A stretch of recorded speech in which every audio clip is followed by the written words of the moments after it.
जब आचार्य यम ने आकर के देखा कि 3 दिन लगातार इंतजार कर रहा है व्यक्ति, आज नहीं आया तो कल आएंगे, कल नहीं आए तो परसों आएंगे, और बिना कुछ खाए पिए इंतजार कर रहा है, तो सामान्य व्यक्ति नहीं बैठा है, कोई तपस्वी बैठा है। हार नहीं मानी इसने। और ये सोच करके आचार्य यम डर गए। और किस नियम के कारण डर गए? क्योंकि हमारी भारतीय संस्कृति में एक नियम है, और केवल हमारी संस्कृति में नियम नहीं है, ये हर मनुष्य पर लागू होता है कि अगर कोई बुद्धिमान, कोई ब्राह्मण वृत्ति का व्यक्ति घर पर आया और उसे भोजन नहीं मिला तो ये एक पाप है, ये एक अपराध है, ये ब्रह्म हत्या जैसा अपराध है। ये अगर कोई ब्राह्मण दरवाजे पर आ गया, मैंने गांव में देखी है ये नियम, अगर कोई भिक्षुक, पहले तो सन्यासी लोग आया करते थे, ब्रह्मचारी लोग दरवाजे पर आया करते थे भिक्षा मांगने के लिए, लेकिन उसके बाद धीरे धीरे सामान्य लोग भी केवल आजीविका चलाने के लिए भिक्षा मांगना शुरू कर दिए। तो अगर कोई भिक्षुक भी आ जाए ना, तो बाकी सारे काम छोड़ करके, चाहे माता बहन कोई काम कर रही हो या बच्चे को कहना पड़े, पहले भिक्षा दी जाएगी, लेकिन दी जाएगी, क्योंकि ये एक पाप है, ये एक अपराध है। और क्यों अपराध है? इसके पीछे एक पूरी की पूरी पद्धति, पूरा का पूरा इतिहास चलता है। मैं आप लोगों से कुछ चीजें महसूस करने के लिए कह रहा हूं, बस अनुभव कीजिए, बाकी चीजें अपने आप बदलाव में आएंगी, व्यवहार अपने आप बदलेगा, बस अनुभव कीजिए। मेरा बालक अगर बाहर कहीं सड़क पर जाता है, घर पर तो कैद नहीं कर सकता ना मैं। आप भारत, ये मेरे ख्याल से 7-8 साल की बच्ची होंगी, 6 साल की बच्ची है, अभी घर पर ही खेलती होंगी, 15 साल की होंगी, बाहर जाएंगी, सोसाइटी में जाएंगी, उसके बाद और 18-20 साल के बाद कॉलेज में जाएंगी, यूनिवर्सिटी में जाएंगी। आप डर देखिए, और हमें डरना चाहिए कि हम घर पर तो एक अच्छा वातावरण दे देंगे, हमारी निगरानी रहेगी बच्चे पर, लेकिन जैसे ही वो घर से बाहर जाएंगे, क्या तब भी हमारी निगरानी रहेगी? लेकिन तब भी आश्वस्त होना चाहिए एक पिता को कि मेरा बच्चा बाहर जा रहा है, और अगर वो कुछ गलत करता है या उसके साथ गलत होता है तो मैं निश्चिंत हूं, क्योंकि समाज बैठा है बाहर। जैसे गांव में कोई भी बच्चा जा रहा है तो पहले गांव के लोग डरते नहीं थे, अरे कुछ गड़बड़ हो भी रहा है तो बड़ा बूढ़ा कोई ना कोई टोक ही देगा, रोक ही देगा, और लोग होने भी नहीं देते थे। कई बार मैंने देखा है, हम स्कूल में पढ़ते थे और जब 2 बच्चों में झगड़ा हो जाया करता था तो चाहे कोई अनजान व्यक्ति ही है, वो सड़क से आता था, दोनों को छुड़ा देता था। हम जब +2 में पढ़ते थे, जब 12वीं में मैं पढ़ता था, तो उस समय बच्चे झगड़ा ना तो स्कूल के बाहर करते थे ना सड़क पर करते थे, जब रास्ते में कहीं जा रहे होते थे तब वो झगड़ा करते थे। क्योंकि बस स्टैंड पर अगर कोई बैठा है गांव का तो वो रोक देता था, कोई परिचित है, कोई दुकानदार है, वो समझा दिया करता था। मतलब एक तरह से निश्चिंत होते थे माता पिता कि अगर कोई बड़ा बूढ़ा बैठा है, समाज का व्यक्ति बैठा है, तो गलत तो कम से कम नहीं होगा, सेफ है, सुरक्षित है। आज हम आश्वस्त हैं इस बात से। आप सोच करके देखिए, हमने कितना बढ़िया समाज तैयार किया है, कितना बढ़िया समाज। अभी क्या समय हो रहा है? 8 बज रहे हैं, और 3 घंटे बाद में लगभग 10:30-11 बजे के आसपास अगर आपको किसी सामान की जरूरत है और आपको बाहर से सामान खरीदना है, अब आपके घर में बेटी है, बेटा है, जवान है, सामान आपको मंगवाना है, किससे मंगवाएंगे आप? दुकान से मंगवाना है, अभी बस जरूरत पड़ रही है, किससे मंगवाएंगे आप सामान? किससे? अजी उसको छोड़ दीजिए ऑनलाइन, मैं बस जो पूछ रहा हूं थोड़ा उससे जुड़ने की कोशिश कीजिए। आपको भेजना है किसी, बगल की दुकान है, किससे भेजेंगे आप? बेटे को भेजें, क्यों? बेटी को क्यों नहीं भेजेंगे आप? किस बात से डर? ये पाकिस्तान है कि आप इस बात से डर रहे हैं? अपना ही इलाका है, अपने ही परिचित लोग हैं, अपनी ही कॉलोनी है, अपने जैसे ही लोग हैं, डर किससे रहे हैं फिर? सच्चाई तो स्वीकार कीजिए, शायद पड़ोसी के बेटे से, शायद पड़ोसी के बेटे से तो डर रहे हैं, और कोई दूर देश से तो आ नहीं रहा है। यहां रात को 11 बजे कोई 50 किलोमीटर से नहीं आएगा, कॉलोनी के गेट भी बंद हो जाते हैं, पर आप प्रेफर करते हैं, आप चुनाव करते हैं कि मैं बेटी को ना भेज करके बेटे को भेजूं, क्योंकि मेरे मन में कहीं ना कहीं, भले वो 2% है, 1% है, पर एक डर है कि बेटी सुरक्षित नहीं है। अच्छा, किससे असुरक्षा है उसे? किससे? किसी पड़ोसी के बेटे से। ऐसा ही तो है, सच स्वीकार कीजिए ना। कि कोई जा रहा होगा, कुछ कह ना दे कोई। और आजकल तो वैसे भी, आजकल जितनी वेब सीरीज लॉन्च हो रही हैं, जितने भी फिल्म आ रही हैं, वो इतना ज़्यादा व्यक्ति के अंदर की वासना को बढ़ा रही हैं कि एक व्यक्ति पुरुष राक्षस होता जा रहा है, उसका नियंत्रण अपने आप से हटता जा रहा है। आप अनुभव करेंगे ये केवल फिल्में देख करके। वो जो देख रहा है वो वैसा बनता जा रहा है। और मैं माफ़ी चाहूँगा क्योंकि यहाँ कोई ऐसे बच्चियाँ तो या बच्चे नहीं बैठे हो कि आप नज़र ना मिला पाएँ, पर आप सब जानते हैं ऐसे भी OTT प्लेटफॉर्म हैं, एकता कपूर के बनाए हुए हैं, कि जहाँ पर परिवार में आपस के संबंधों में जिस तरह की गंदगी परोसी जा रही है वो देखने लायक नहीं है। मैं तो संबंधों का उनका नाम भी नहीं ले सकता जो बहुत पवित्र होते हैं, जिनमें माता पुत्र होते हैं, जिनमें बहू सास होती हैं, जिनमें ससुर और बहू। इन संबंधों में भी आपने गंदगी फैला दी है और आप धड़ल्ले से परोस रहे हैं। और हमारा दिमाग तो ठहरा ऐसा ही कि हम जिस चीज को एक बार देख लेते हैं तो हमें वो सहज लगने लग जाती है। हमें लगता है कि अच्छा आम बात है। क्या लगता है घरों में इतने ज्यादा झगड़े कब से शुरू हुए? जब से ये हमने सीरियल देखने शुरू किए हैं। सास का उससे झगड़ा चल रहा है, देवरानी का जेठानी से झगड़ा चल रहा है, दोनों भाइयों का आपस में चल रहा है, झगड़े ही झगड़े। पहले नाटक कहानियां लिखी जाती थी कुछ सिखाने के लिए, और आजकल उन नाटक उन कथाओं में सिवाय कचरे के कुछ नहीं है। और हमारा मन सीख रहा है कि ये तो आम बात है, ये तो आम बात है, ये तो आम बात है। ऐसे ही जब हम वेब सीरीज को देखते हैं और उसमें कचरा देखते हैं तो एक युवा का मन भी यही सोचने लगता है ये तो आम बात है, ट्राई किया जा सकता है। और जब वो ट्राई करता है और उसे पॉजिटिव रिस्पॉन्स नहीं मिलता है तो उसके अंदर का राक्षस उभरता है, ये तो मेरे अहंकार पर चोट पहुंच गई। और फिर जो हो सकता है वो हम सब जानते हैं, फिर जो घटनाएं अखबारों में सुनने को मिलती हैं वो हम सब जानते हैं। एक सवाल और मेरा छोटा सा, कि आप डर रहे हैं पड़ोसी के बेटे से, पड़ोसी भी यही कर रहा है, वो भी अपनी बेटी को नहीं भेज रहा है, वो डर रहा है हमारे घर में बैठे बेटे से। सब आपस में एक दूसरे से डरे हुए हैं क्योंकि सबकी नींव हिली हुई है, किसी को किसी पर भरोसा नहीं है। लेकिन हाँ, घर से बाहर जाएंगे तो बड़े मुस्कुराते हुए मिलेंगे। वो कभी अपने बेटे के साथ आएगा घर पर तो बहुत प्यार से बात, और बेटे कैसा चल रहा है, तू तो बेटे जैसा है। हमारे बेटे को भी कोई ऐसा ही कह देता होगा, पर सब अविश्वास में जी रहे हैं। और ये अविश्वास विश्वास में कैसे बदलेगा? केवल हमारी शिक्षा से नहीं, केवल हमारे घर के दायरे से नहीं। जब तक सोसाइटी अच्छी नहीं होती तब तक हम अच्छे नहीं रह सकते, नियम है ये एक। जब तक मेरे आसपास के लोग अच्छे नहीं हैं मैं बहुत दिनों तक अच्छा बन करके नहीं रह सकता। मुझे अपने आसपास के लोगों को अच्छा बनाना ही पड़ेगा, मजबूरी है मेरी। आप घर खरीदते हैं, आप जमीन लेते हैं, कैसी जगह पर जमीन लेना पसंद करते हैं? आप सोसाइटी चेक करते हैं ना। अच्छी सोसाइटी की वैसे भी जमीनों की कीमतें बहुत महंगी होती हैं।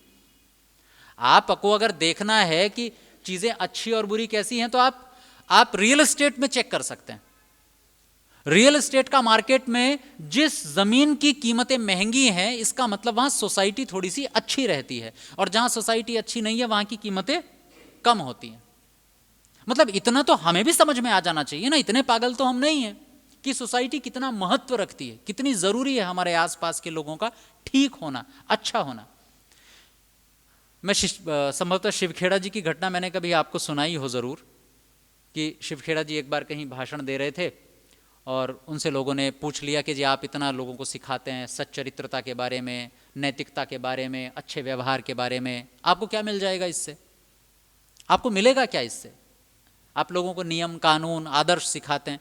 तो उनका बड़ा अच्छा सा जवाब था। उन्होंने कहा ठीक है मैं लोगों को सिखाता हूँ लोग अच्छे से जिएं, किसी का बुरा ना करें, लेकिन किसी दिन मेरा बेटा मेरी बेटी भी तो समाज में बाहर सड़क पर जा रही होगी, उसके साथ कोई दुर्घटना नहीं होगी, इसकी क्या गारंटी है? इसकी कोई गारंटी है क्या? नहीं है।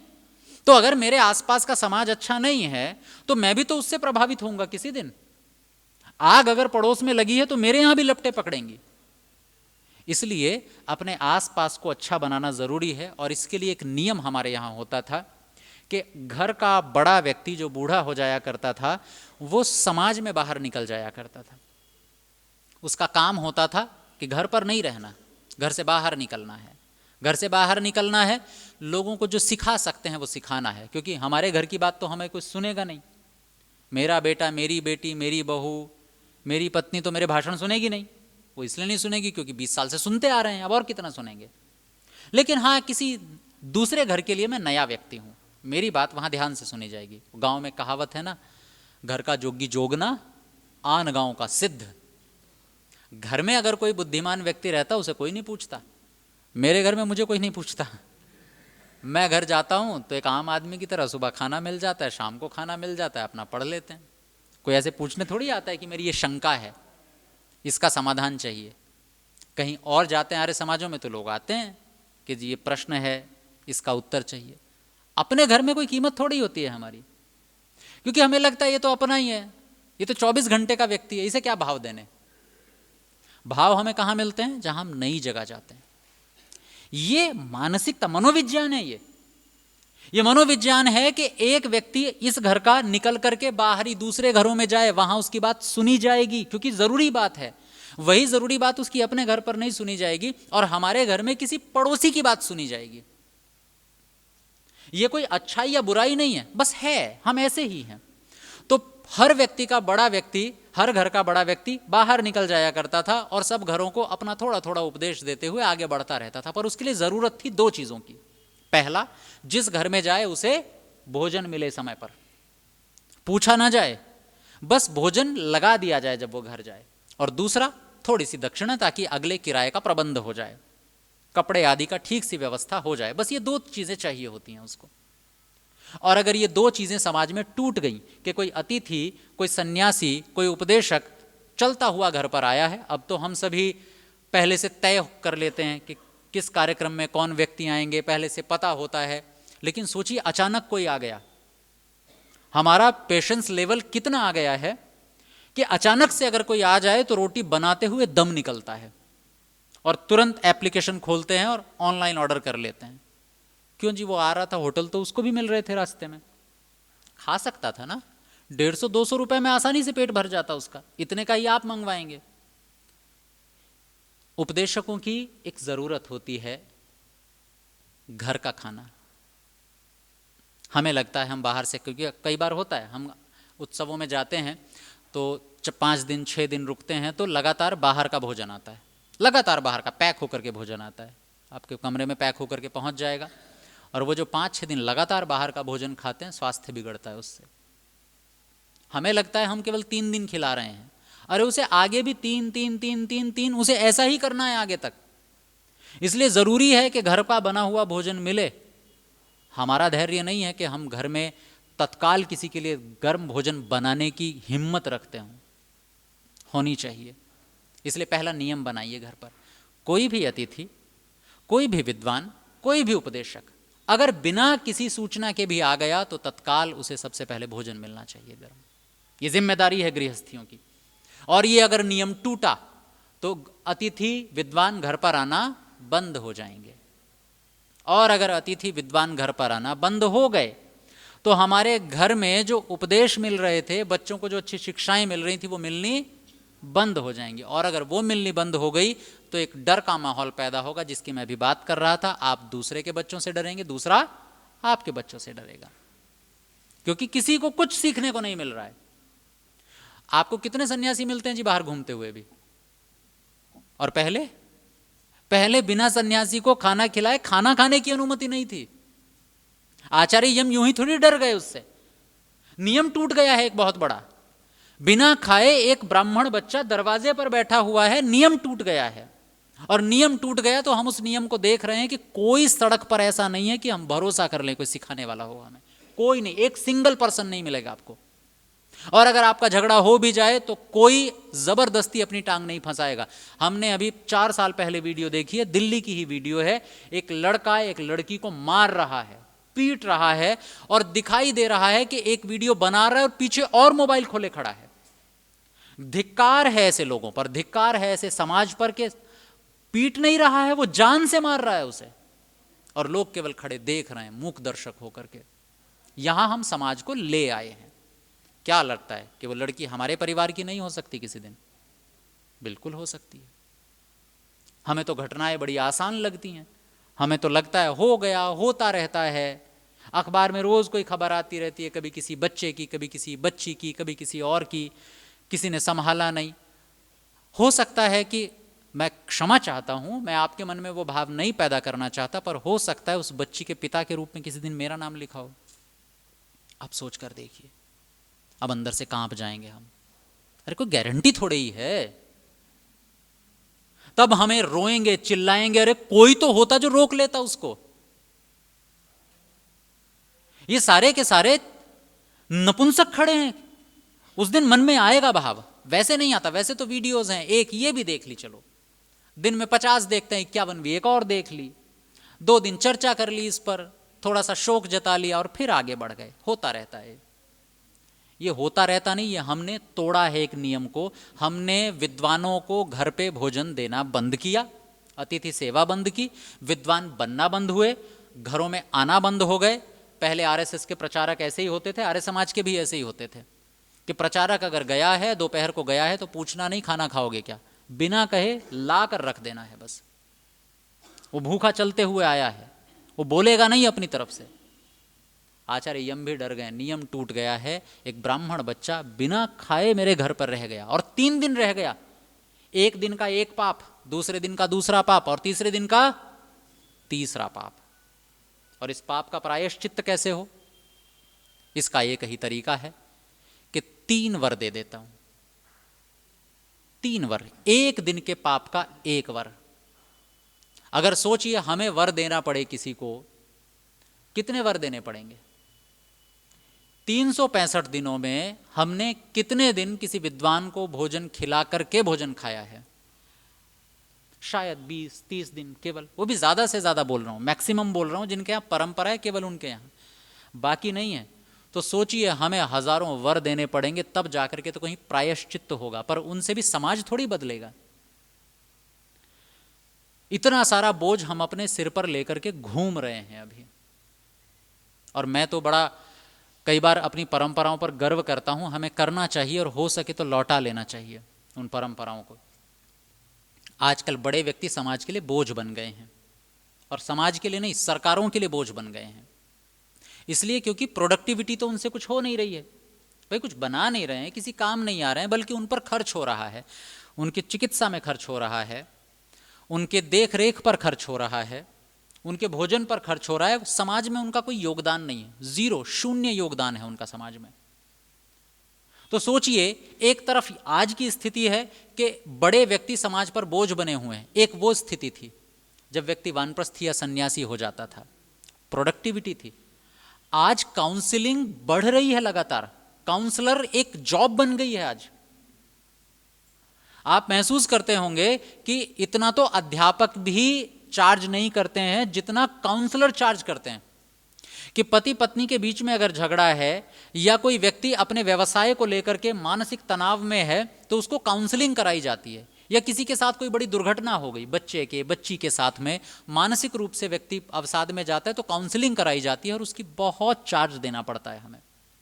और बड़े बूढ़े तो लगातार इसी स्थिति में होते हैं, काउंसलिंग करानी पड़ती है उनकी। एक ये खर्चा हुआ।